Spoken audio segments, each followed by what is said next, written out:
मैया के असु करब पूजनवा जाई बाजार रउआ सुनिए सजनवा। अच्छा ठीक है बा ए जी बोला। हाँ छठी मैया के असु करब पूजनवा जाई बाजार रउआ सुनिए सजनवा। और घटी हो जाई सूरज देव के दौड़ लेके हाथे।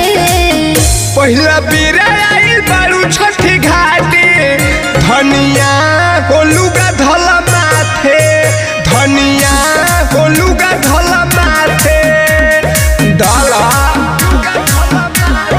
म्यूजिक बाय मनु राज।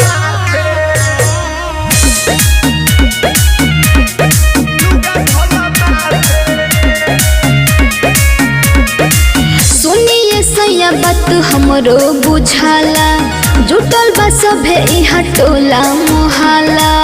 हर सब समझतानी यही से न कहतानी यही से कहतानी सुनो ए धनिया नई नवेली बारू अभी तू कनिया। यूपी बिहार छठी मैया के पूजे करी ना ऐसन बाते।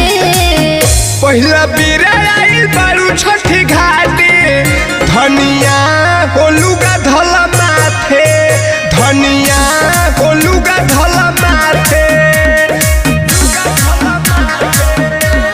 म्यूजिक बाय मनु राज।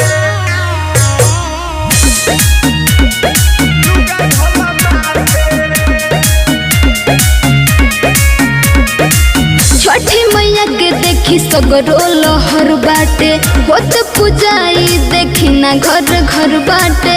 हर सब माई के कृपा बाबू ए जी चाचा चाची भैया भाभी लोग आइल बा देखी के तोहरा के सभे चिहाइल बा।